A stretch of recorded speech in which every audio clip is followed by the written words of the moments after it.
All right, this is episode 31. I'm your host, Brian Castro. This is the Inside Real Estate Podcast. Today, we have an awesome guest, one of the most trusted names in real estate for the Westchester market. He's an outstanding reputation and is looked at by many as the benchmark for success among the local realtor community. Today, we're going to get to know him a little better. Ladies and gentlemen, Mike Ciunci, welcome to the show. What's up, Brian? Thanks for having me, man. Yeah, man. So a lot of people see you on social media, your videos, things like that, but not a lot of people know much more than that. So who the hell is Mike Ciunci? Oh, man. I'm out the gate with a tricky question right there. Who am I? I like to consider a godly man. I'm a real estate guy. I'm a family guy. I'm a dad. I'm a serial fitness guy. Shit, man. I don't know. What else am I? That's about it, man. My life is basically work, family, church, exercise. That's it. Cool. Yeah. Let's start with there. So you got kids? I got one. You got one? Yeah, that's enough. How old? He's 5. He's at St. Simon and Jude. He's awesome, man. He's at St. Simon and Jude. He's in kindergarten. I think he's the youngest kid in his grade. Cool. But he's doing good, man. Yeah. It's awesome. Yeah, I went to St. Simon and Jude. That's right. You told me that. Yeah. I got my trusted lid on here. Yeah, there you go, man. My closest friend, one of my closest friends, he's the head JV football coach over there. So I try to support that a lot. Nice. He's my close friend. He's my mortgage guy. So we've grown, and I have lots of stories about him and I. But yeah, he's been a close friend of mine for like the past 2 decades. So I try to support the team and the school. That's awesome. So what do you do? So you're a family guy, church guy, and you're into fitness. So what, did the fitness come from a background like of sports, or you just kind of do it to stay in shape for business, or what is it? Well, yeah, like now it's to stay in shape, to keep my sanity. My whole mindset around fitness has changed. Where before, growing up, I was really big into football and basketball. Evolved totally into basketball over the years, and I exercised. It was just like I saw my dad doing it growing up. He worked at the naval base down in the naval yard, and he would always be like, "I'm going to the gym. I'm going to the gym." And as a little kid, I didn't know what the heck that meant. But then over the years, I understood what it meant. And then I got into basketball and football, and I was like just working out just to work out. I didn't know what the heck I was doing. And then even I played a little basketball in college, and even then, like back then, I think it was like at that point it was like 99, 2000. Like I still wasn't exercising the right way. I think it was just like I was doing like biceps, and I was heavy in the basketball. Like where does that even come in? And then it's evolved into like over the years. Obviously, I faded out of sports, and more so, it evolved into trying to look good. And then probably within the past 2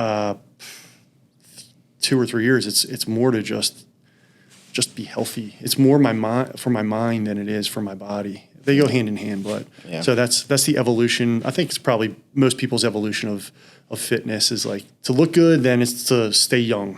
Yeah, for sure. Mind and body. How important is that, like on a day-to-day basis for like what you do between obviously having the family that's takes energy. Doing what you do in business takes energy. Like, could you do what you do without being in shape? No, I absolutely could not. It is 100%. I can tell you this right now. It's a non-negotiable for me. It's just like waking up at 4 a.m. is a non-negotiable. Exercise is a non-negotiable. There's nothing, very few things. Nothing has prevented me from getting to the gym or exercising first thing in the morning. That's how important it is to me. It's like if I don't do that, like my mind just goes to a different place. Not necessarily physically, but like my mind is like, I didn't do that today.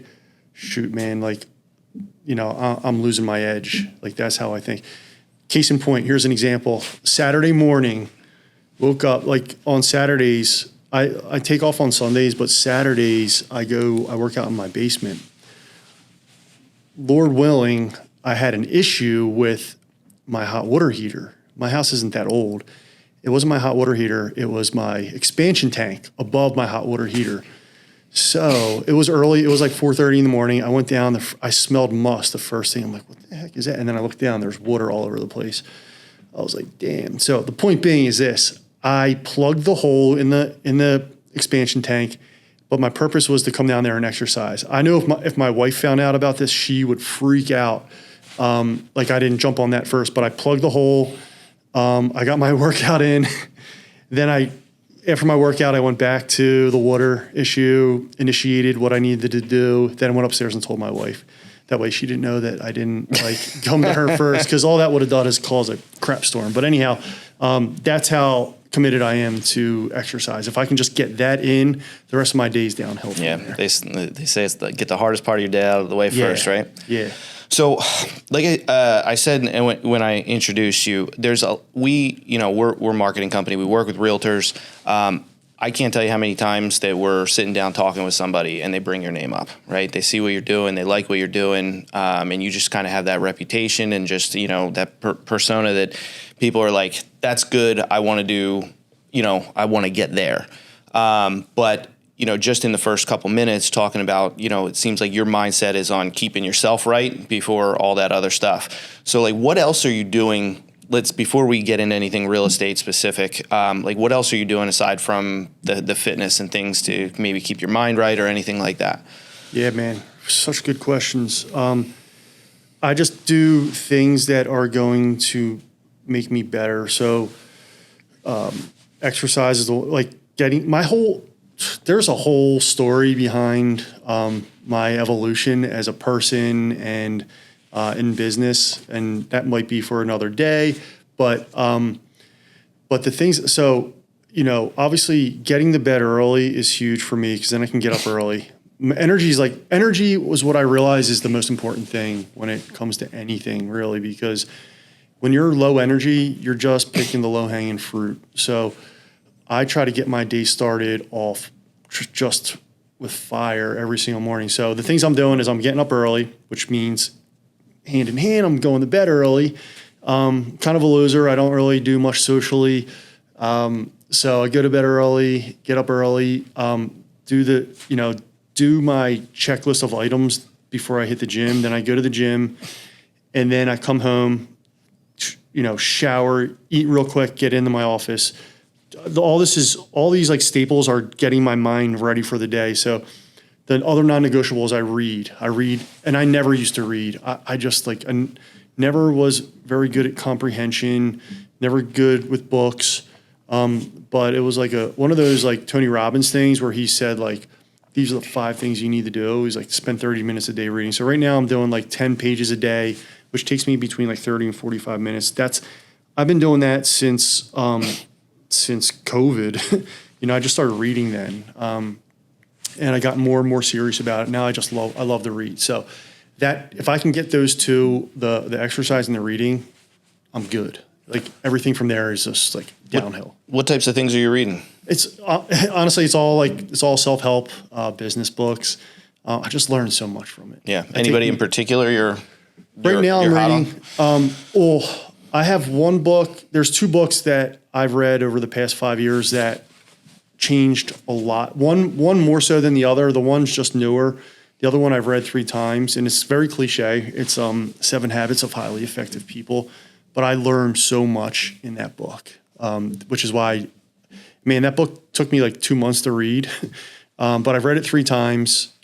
Just so many things out of that book that just resonated with me. And then the second book I read maybe like 2 or 3 months ago. It's called The Linchpin. It's by Seth Godin. Man, that book, I just took such good notes on that book, and I try to review them like once every other week because it just like it makes sense to me. Yeah. Yeah. Cool. So when we talk to people who are in real estate, they always have some kind of something in their life that happened that they're like, I was doing this before and then I ended up getting into real estate. What's your story? How'd you get into the business? Cool question, because my story is probably a little bit different than most of the people in my business. Most of the people in my business, it's an easy business to get in. It's an easy industry to get into. Like, really, you just have to go take an exam. That being said, it's a really easy industry to get out of, because nothing holds you to something without like you investing, your time, your effort, and money. For instance, like if you're getting into finance, you got to go through a series of, tests over years. Real estate, you just go take your test. You either make it or you don't, right? So a lot of people that get in the business don't get into the business. So your question was, what was the question? So what got you into the business? Okay, great. My story is different than most people's. I never had a love for real estate. It's the only career I've ever had. I actually, in college, I used to bartend at this place right across the street. It used to be called Crawdaddy's. Okay. It's now Nick's Roast Beef. Yep. I was there for a while, and the guys across the street, like the guys I looked up to, they worked at Berkshire Hathaway, or then it was Prudential, Fox and Roach. Long time. They would always, that was a while ago. That was like over 2 decades ago. And I just was like, oh, those guys are cool, man. They were coming in suited up. They were cool to talk to. They had like good personalities. They made, it looked like they made a lot of money. A couple of those guys were my mentors. Like Kid Anstey and John Muick, and just a couple of like guys that have been around the business for a long time. Gary Nichols, those guys. So anyhow, I remember Gary Nichols always used to pull up in an Escalade, like a white Escalade. And I was like, dude, I want one of those. Anyhow, so they were cool. I didn't know anything about real estate, and they just started talking to me about real estate. Boom, got my license. And that's literally how I got into the business. I just met a couple people that I thought were cool.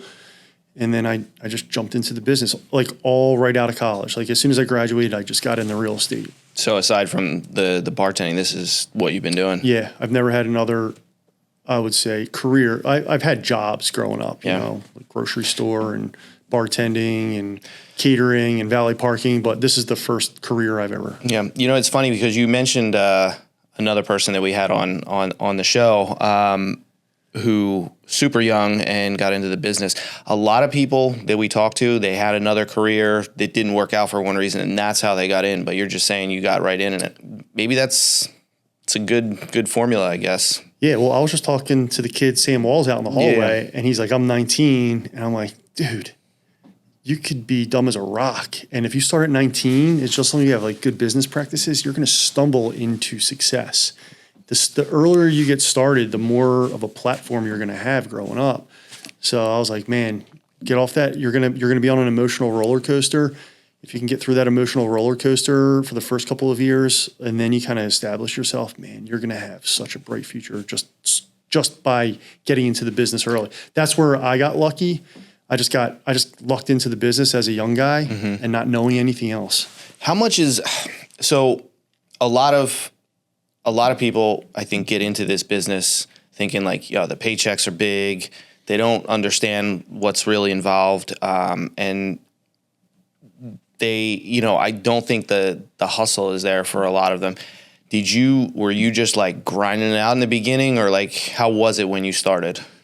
Let's see here. Yes. I can't say I think the one thing that I've realized is I always just wanted to be successful. I remember like, I never liked to be stagnant, and I didn't even know that about myself. It was just innate in me. And I don't know where I got it from. If it's from my parents or what, like, I know they always like kind of like hustled a bit, to provide for us, like most parents, just growing up in that era.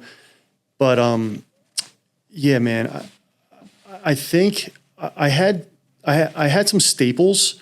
I didn't really have many people that were in my office that I like gravitated towards. I think honestly, man, I learned, I know I said I had mentors getting into the business, but I learned a lot on my own. Just like, I mean, I had a couple major screw ups I learned a lot from, but I think I think I had some good business practices, and then as I got good at it, then that's when I fell in love with it. And once I fell in love with it, man, that's where like my breakthrough started to occur, and that's where I was able to like double, triple, quadruple the business. Yeah. So you said there weren't a lot of people that you gravitated towards. A lot of people, especially in like the self-help, end of things, those type of things, they talk about surrounding yourself with people that are kind of like-minded and things like that. What is that? Do you do that? And is it, how do you find those people? Okay. I gotta, think about how I gotta answer this. So I know growing up, and maybe it was part me and part the business. Like I think people naturally are very like cautious. They a lot of people come from everyone's good, I think, but like a lot of people, I think they're afraid to help out of fear of like someone becoming better than them. And I think that was my experience growing up. And I never wanted, just knowing that, I try to do the opposite. So like when younger agents come to me and ask me for help, I especially like people who can't really do anything for me. Maybe it's just a weird thing about myself, but when people can't do anything for me, I feel like I'm really helping them because they're at this point in their careers, they can't really give me anything back. But I think it's just like a self-fulfilling thing where I go out of my way to really hold their hand and show them like what good business practices are. So I try to just provide like mentorship towards younger, and not even just younger agents, but people that are maybe struggling, or maybe people that are doing good, but just want to learn how to do it a different way. And not that I have all the answers. I'm just, and I definitely don't. I have my own style, but some people, come to me and they ask me how I do it the way I do it. And I try to just be an open book because I feel like the more you share, the more you get back. Like that's like a general rule of thumb, and it's so true. That's good. The way I look at realtors as a whole, right? You have agents who are selling houses, and then you have agents that are running a business.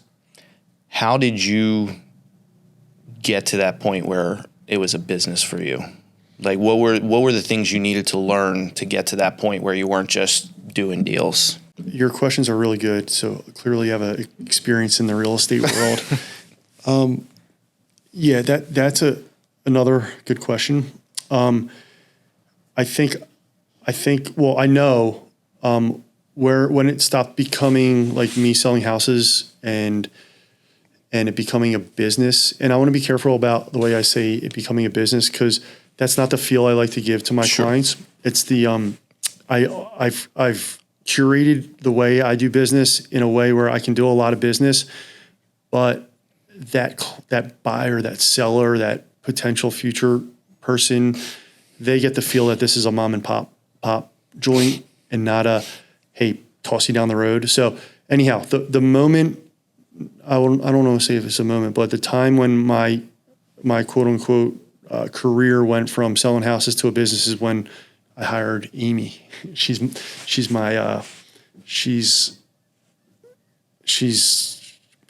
amazing. Like I hired her in 2016, and she single-handedly helped me grow my business. Like, what does she do for you? She does a lot. She's like technically transaction coordinator or executive assistant, they like to call her. Let me back up real quick. I don't think, and I got to be careful about what I say, because if someone hears this and like, oh, I should go hire someone, I don't think it's always the right move to hire someone. You have to be at a point in your business where you're ready to hire someone. Whether that's, if you're selling one house a year, you probably shouldn't hire someone. If you're selling 30 houses a year, maybe that's where you kind of get leverage. I was just blessed where I got hooked up with, long story short, I'll speed this up. I sat down with Ed Fordyce, who's a well-known name in our business.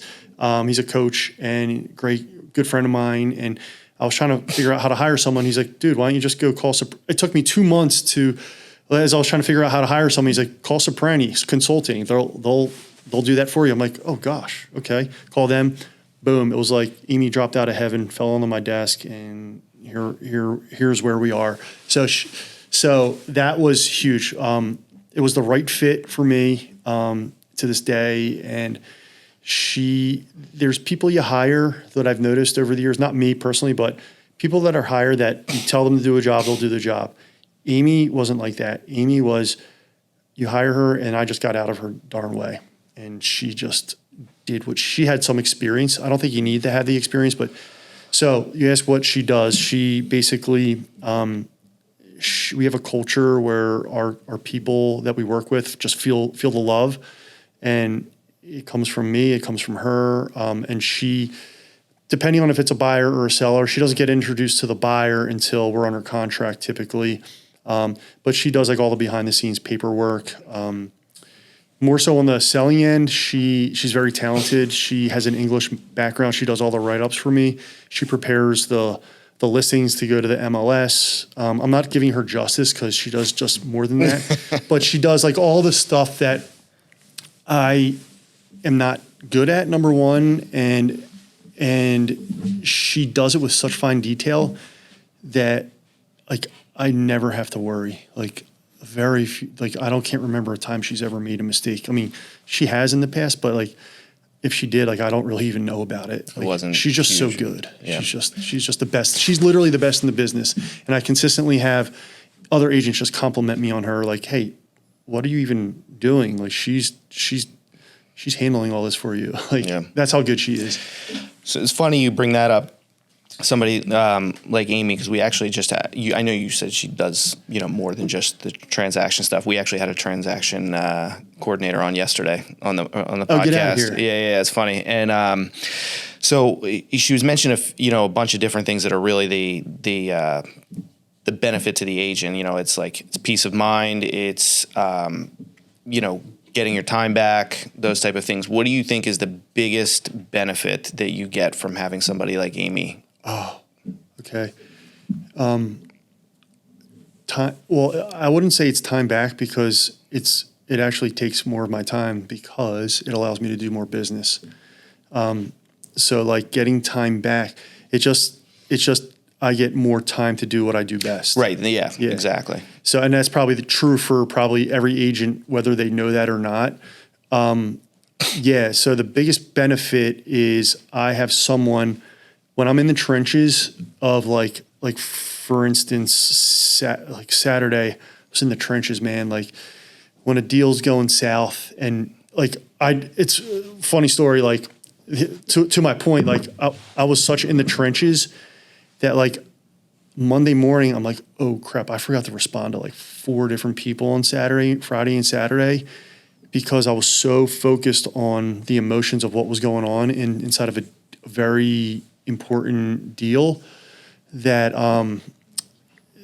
I just lost track of everything, and I was just so focused on that. And so, anyhow, Amy kind of like handles most of those like the nuances of the business so that I can focus on that emotional aspect, and it's really just all consulting with your.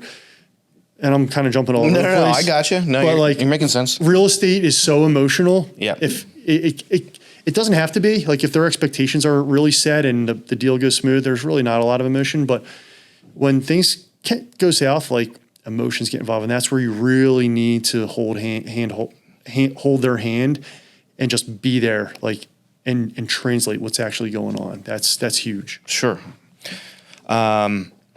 So I think another thing that I notice with agents, right? You have, and I'm going to this from what you said when you said I have to be careful because I don't want people thinking that it's just their number you want to have. So it sounds like your goal is to provide that high level, like organized, professional type service, but you want them to feel like they're being taken care of like a mom and pop, right? And I think that's a lot. My partner, who's my father, we kind of have that same mentality, right? We both came from we've had corporate jobs in the past. Like there's value in that corporate level stuff, but we also want people to feel like they're having that, home cooked meal. So I look at some agents, so a lot of times they're either the hand holder, they're just a total machine and completely just, the job will get done, but it's maybe not that personal, as much of a personal touch. Do you lean towards more like the hand holding, the machine, or are you somewhere in between? Like, how would you describe the way you work with your clients? From an outside perspective, like if you were to like look at numbers, you would think it was probably more of a machine. But I think some people, the people that reach out to me that want to work with me, they know, I mean, 90% of my business is all referral. Like that's really what it is. So they know what they're getting when they're like, I've had 2 clients just like within the last 48 hours say, comparing their house to their house coming onto the market. And we're like comping that house to what's going to happen with their house. And then both of them said the exact same. They're like, yeah, I know that, but they don't have the X factor. They don't have Mike Ciunci. And I'm like, dude, gotta love to hear that. Thanks for putting all that pressure on me. Now I gotta make things happen. But yeah, so, I think there's a fine line, and it depends on your personality type. I'm more of the man. If my person I'm working with is having, and it's not even just business, it's just like relationships in general. If someone, like if it's my mom and she's not happy with something I did, like I get anxious because I want to make that right as soon as possible. Same thing with like, it carries over into my business where if a deal's going south and like, let's just say a house isn't selling and they're just like nervous and, these are big deals to them and me. So when they can't sleep, I tell them I can't sleep. Like that's how it is. So it really is curated for my personality. I care so much to a fault where my wife kind of looks at me sideways a lot. She's like, why are you saying like, dude, I would tell them this. I'm like, nah, that's not how it works. When you're trying to be successful and you actually care, not to say that she doesn't care, but anyhow, we just have two different perspectives. But I think I'm more the mom and pop. But the caveat to that whole thing is I'm so niche into my geographic location of where I serve. It sounds weird where I serve, where I work, which is Westchester. It enables me, it frees up my time because I'm not going all over God's green earth. Yep. Showing properties and talking to agents that have no idea who I am. I have no credibility. No, I've curated my personal business where the people in my town, they're going to know who I am. They know I have a good reputation. And what that does is just, it basically, it's like a well-oiled machine. So therefore I'm able to, serve more people more efficiently in a quicker amount of time. Like that's really how that machine is oiled. So yeah, to answer the question in a nutshell, I think it's more of a hand-holding experience. Okay, cool. You said something in there where the client said that, but they don't have the secret weapon, right? They don't have Mike Ciunci. Now, and you said that puts pressure on you. What does that feel like when people say something like that to you? And the reason I ask is because it's a product of what you've created. The fact that you're getting that type of feedback. You know what I mean? Mm-hmm. So does it feel good on top of the pressure? Like I understand what you're saying there, but do you my dad always tells me, he's like, when you get that good feedback, it's like, it's good for the soul, what's that like when you get that? Yeah. This specific instance, it feels good because the people or whoever says it, I have such a good relationship with them that they're kind of like tongue in cheek saying it, but they're kind of serious, but they're also tongue in cheek. So it's more of like a banter type thing. They don't have and so like someone who I don't have that close of which is some people, I might not have as close of a relationship because they were referred to me. We don't know each other. So they typically wouldn't say something like that to me. Where I would feel the pressure is, oh yeah, Mike, this house is going to go on the market on Saturday. How many offers are we going to get by Saturday night? That's where I got to do a lot of expectation setting. And that's what I kind of pride myself on. I'm like, hey, if you know what's coming down the barrel of the gun before it actually happens, man, it takes all the pressure out of the deal. So to answer your question, it's more of a compliment. It's kind of banter. I like to be at a spot in my relationship with the people I work with where I can just be myself, man. And, I don't have to worry about bureaucracy and, saying the right thing, because if I say something differently, they're going to pin me against the wall. Say, hey, you said this and now this is happening. Yeah. So yeah, man, that's kind of it. I take it more as a compliment than anything. Cool. Out of all the stuff that you do on a day-to-day, whether it's in running your business or dealing with your clients, during the deals, what would you say is the biggest of all the stuff that you do? What's the biggest driver of your success? Well, I mean, I'm always gonna default to my relationship with Jesus. Like that's always like my number one. But no disrespect, I don't want to say it's like cliche, but it's true. That's where my head is every single day. I can't do any of this without my relationship with Him. Let's just take that off the table. Let's just say that's already assumed. Sure. The question is, what's the biggest driver of your success? What's the biggest driver? I think some people want to say like, I want security for my family, and I don't know. Like I don't feel like that drives me. I think I know what it is, and it's still an evolving conversation. It's like, what's your why? Like it's a cliche question. It's a corny question, but it's a necessary question because it's so relevant. And I think it evolves, but I think always from the get-go, always from the jump, it's been my personality to make sure my people are taken care of. Like I said, if they're not sleeping well, I'm not sleeping well. So that's what drives me. If like $100,000 deal goes out, like a very low end deal is starting to go south, and they're feeling like, I don't care if it's a $100,000 deal or a $2 million deal, man, I'm feeling it with them.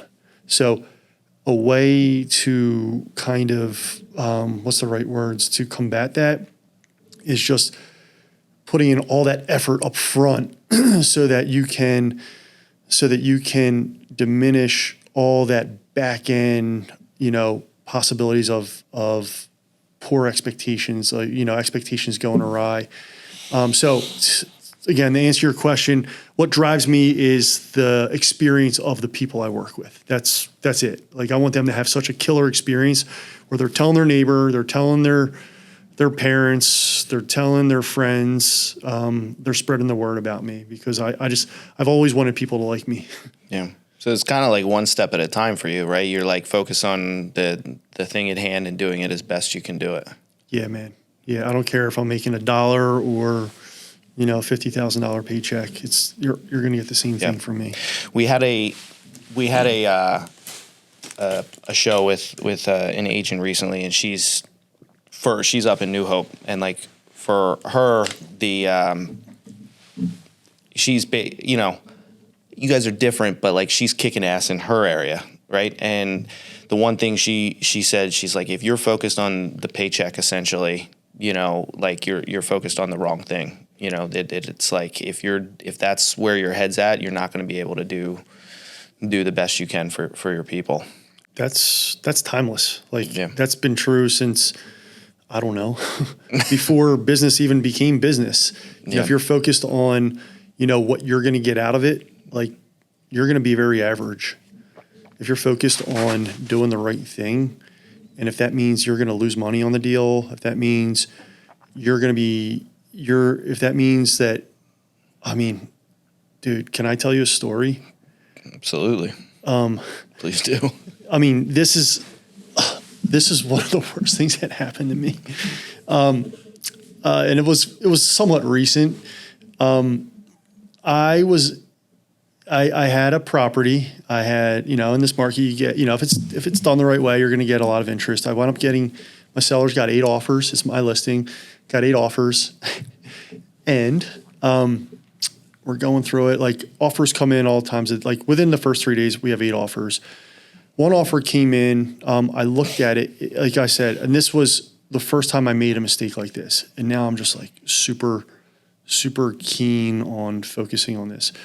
But because it's not normal in this market, I overlooked it. Okay, so we got 8 offers. One offer was a stucco home, right? And every buyer wanted inspections, right? But their prices were higher. And we were like, what's most important to my sellers? Like, if we can get this inspections out of the deal, we're going to be good. So we had offers at like 810, 820, 840. And then we had, 790. And then we had one offer at 800. But all those offers had inspections in them. This one offer for 800 had no inspections. So I'm like laser focused on that. And I looked at it at 4 a.m, like 4:10, whatever time I get up. I'm like, this is it. So, when it was a reasonable hour, I'm talking. It was an estate. Their father passed away, and they were like, yeah, we just don't want to deal with anything. If that means taking a little bit less money. So, I was like, yo, and this is my responsibility because they don't see contracts all day long like I do. I'm supposed to be the leader here.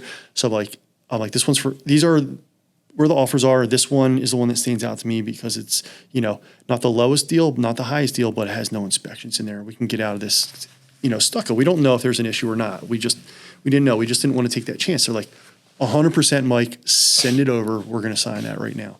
So I'm like, cool. We're all in agreement. Boom, sign it.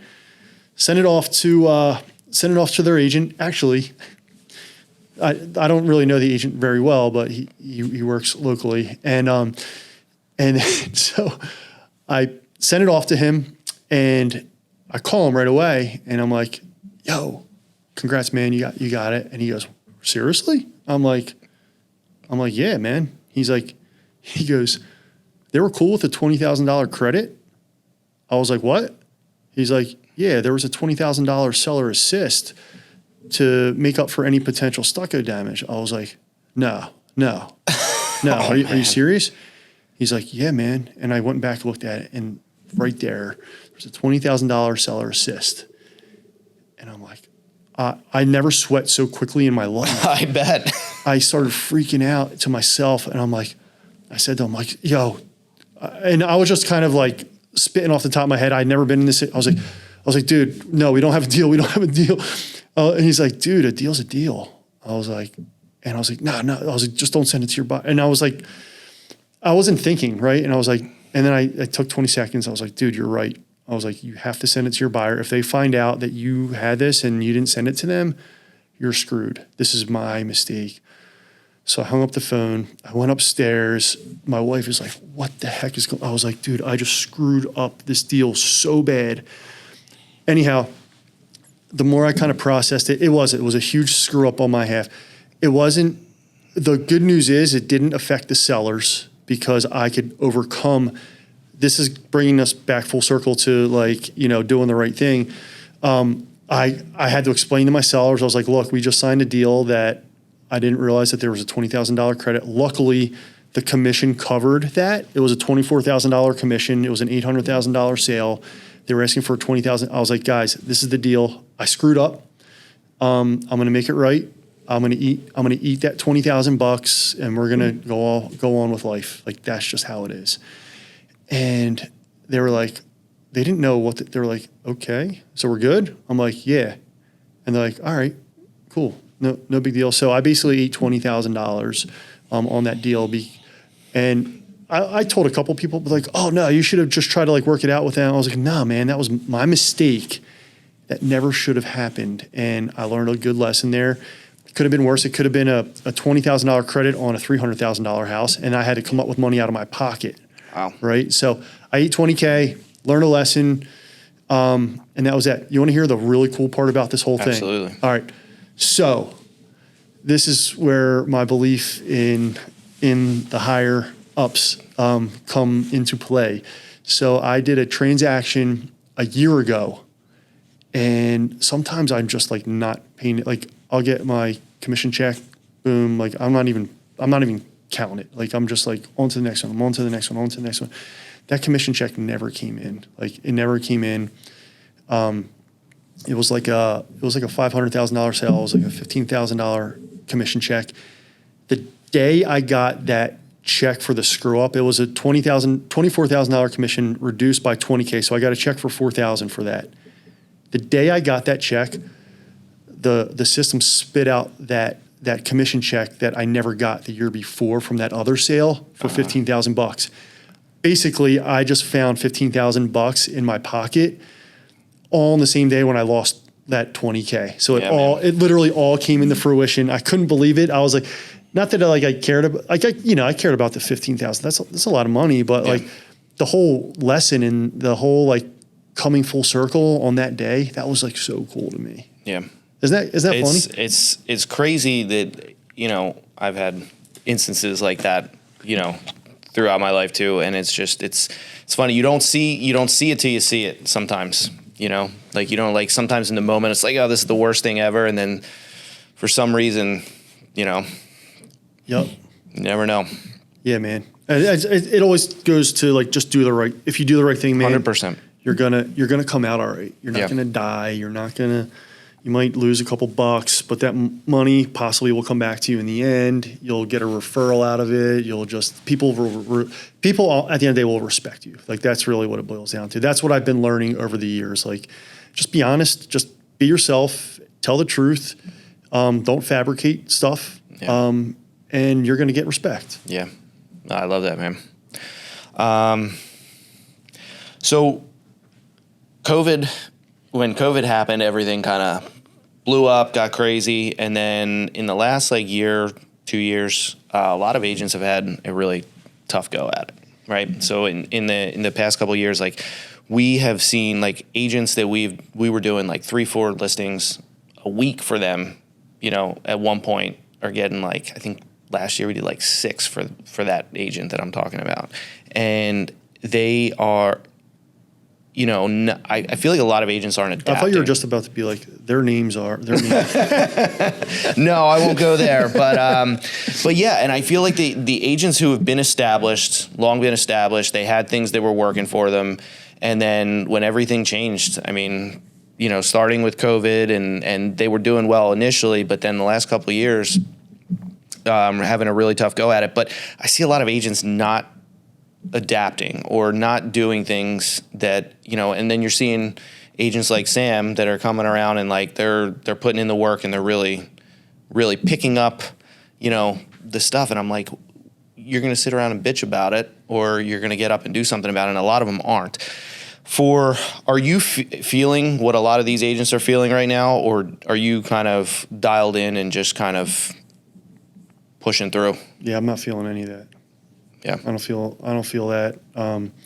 There's twists and turns throughout the year, but cyclically it's all your mindset, man. Like, I'm not going to sit here and say, oh, the economy doesn't affect things, or, maybe a change in, lots of changes can happen. But I think if you're focused on self-development, like just in general, you're going to evolve. Like, you're just naturally going to evolve. What I mean by self-development is taking care of your body, taking care of your mind, doing the things that, that other people aren't doing. Mm-hmm. The real estate business is so simple, man. It's so simple. I think I can reduce it to this. It's so easy to stand out. And all it is, like, I don't want to say all it is, but like, it's almost as simple as doing the things you're going to say and showing up more so than is what's required. And if you can respond in a quick manner, if you can answer a question that was a question in passing that you didn't actually have to go retrieve and get, and then when you spit that out to your client, they're going to think that you're paying attention to them. If you're just doing the things, and basically this is the one lesson I learned in 7 Habits, was being proactive. If you're proactive, how many times have you called a plumber or went to a restaurant or bought a car where that person just shows up, man, and they just airmail it in, as opposed to, I tell the story a lot of times when I'm sitting with my seller. Like, I bought a Christmas tree once in 2016. Guess what? That kid, he was like 18 years old. I haven't stopped going to that Christmas tree stand since then. I popped out of the car. That kid came over, greeted me, shook my hand. I'm like, whoa. I just came here. I thought I was going to buy a Christmas tree. He's like, he's like, how high are your ceilings? I got like 4 of them over here. My wife was like, who is this kid? Like, I like his style. Like, he was just so like enthusiastic. And I'm like, man, I wonder if I do that when I'm talking to my clients, if I'm like treating them like that. Wow. That's like literally, like, you could be the worst salesman in the world, but if you're enthusiastic and you have a good heart, man, people are going to gravitate towards that. You hear that, Connor? Yeah, come on. Yeah, get your heart right, man. No, dude, I love that. What is... That totally didn't answer your question, by the way. I loved where it went. I don't even remember what the question I asked was. So how many years have you been doing this now? 07. 07. So what is that? Right as everything tanks back then. Yeah, I got in right when that was like you were saying about Sam over there. Like the market, like as a whole, isn't great right now. Like agents are getting out. Like they are. They're leaving, and then they get back in when the market gets hot again. Luckily, I didn't know any better in 07. I just, that was right when I remember one of the mortgage guys came into our office meeting like, Countrywide just went out of business. And I'm like, what's Countrywide? And I'm like, I don't even know what that means, man. I didn't even know any better. I was like, whatever, man. I can sell a couple houses and make a living. My first year, I'm good. So none of that affected me. Yeah. What's 2025 going to look like for Mike Ciunci?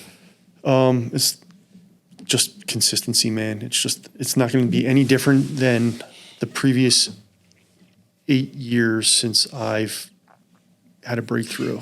I broke through in 2016, and it's not going to be any different, man. It's going to be, just brutal consistency. That's all it is, man. It's like my days are all going to look the same. It's going to be incremental growth.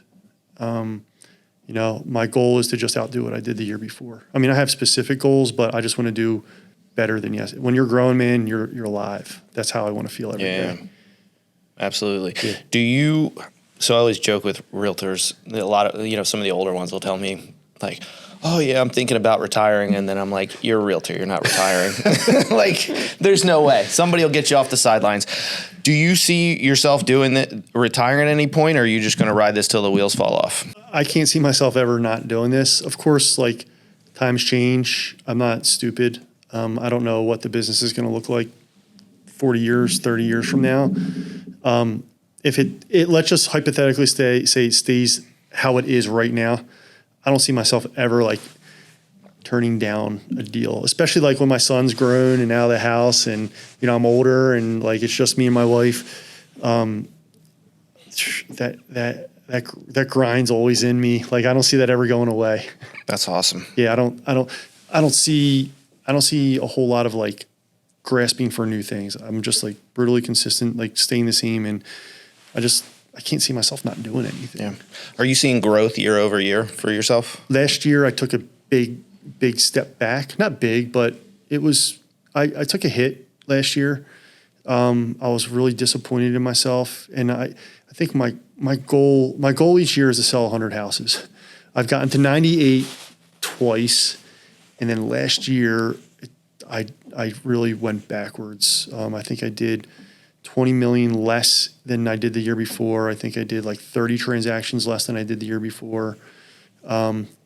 And I don't want to make excuses for that. I just wasn't good enough. So this year is way better. Like I'm back to where I was. You haven't hit the 100 yet? I haven't. I've gotten to 98 twice. This year I will be close. I'm going to do whatever I can to get to that 100. But, Amen. Again, I don't want to say but, because but is just putting an excuse there. If I don't get it, I'll be pissed off at myself. Cool. All right. And I would be missing something the Mr. Westchester over here. What's the best thing about Westchester? That's impossible, man. You can't ask that question. There's not just one thing. What I like about Westchester is, I like to digress. I grew up. My journey was, started off in Delaware County growing up, and then we moved to Malvern when I was really young. I stayed in Malvern until 18. Then I moved to Westchester. I moved to Westchester when I went to school. So Westchester is my home, right? So Malvern was like kind of where I grew up mostly, but Westchester is my home. What I like about Westchester and how it jives with me is it's not too big, it's not too small. It's the perfect setup for what I got going on for my business. Like it's not like a big city like Philly or New York where like you just kind of blend in, and it's not so small where it's a fish bowl. I feel like it's more so of a fish bowl than it is like a big city, but I think it has that nice threshold of not too big, not too small. You can make a name for yourself real quick if you do the right things. It has culture. It has people are proud of it. And I'm not talking the borough. I'm talking just Westchester in general. Like, because a lot of people misconceive my business. They think I'm so like borough centric, and I'm not. I'm Westchester schools. That's where I know everybody. That's where I do 90% of my business. But the best part of it is it's from a business perspective. It's easy if you do the right things to make a name for yourself if you're just doing the right things. And there's lots to do, and I don't want to say it's a destination because it's really not. It's not like we're going to go to Westchester for the night. That just sounds weird. But it's like people come to Westchester to go to dinner. Like, and I'm lucky enough this is where I live. I kind of take it for granted. But the best part about Westchester is just the fact that it has such, culture. It has its roots with the university, and it's just a really great blend of people there. Love it. Yeah, I agree. We're coming up on the holidays now. What are you and the family looking forward to most? My kid's at the age of, Santa is like huge. So that's cool. Like that's really cool. I don't really look. I like the holidays, but like I don't know. I don't even like think about the holidays. I don't even buy presents for my family. I know I probably shouldn't put that out to the world, but no, I don't buy presents. Me and my wife, we have an understanding where we give each other what we need throughout the year. Like, we don't need anything. My wife's so cool, man. She doesn't care about any of that stuff. She gets what she wants when she wants it. Like, we don't need, and that's nothing wrong with giving presents. No, it's sure. Awesome. But I don't have the time to go shopping, and do all that. So I look forward to at this point in my life, how my son's reaction. That sounds cliche, and there's nothing like, there's no science behind it, but that's cool. I like, seeing family a little bit more. I would, previous years, I'd say I look forward to the food. I've refined my diet so much that I don't even eat crap food anymore. Like, I just don't do it. I don't eat sugar. Well, a little bit of sugar, but I used to look forward to that a lot, like the desserts, the cookies. He is human, people. Yeah, I used to like love that. But just being festive is cool. But other than like my kid, being excited for it, like that's all I really care about. Cool. All right. So we're coming up on the end of it. We ask all of our guests to send us off with a positive message to the world. Oh boy, put me on the spot. To the world, I would say this is big in my life right now. Just be yourself. Like, I think people really resonate. I think that's such a cool thing. I think a lot of times in my life, I try to morph into who my client was. Like, if they're really formal, like I acted really formal. I think you gotta like somewhat like morph into that person, but for the most part, just be yourself. Because I think the more you are to yourself, you might repel a few people, but you're also you're gonna attract way more of the people that you wanna be around. Like, that's really what it boils down to. Being yourself. Stay true to who you are. Fantastic. Thanks, Mike. Thank you. That's it. Deal. Cool.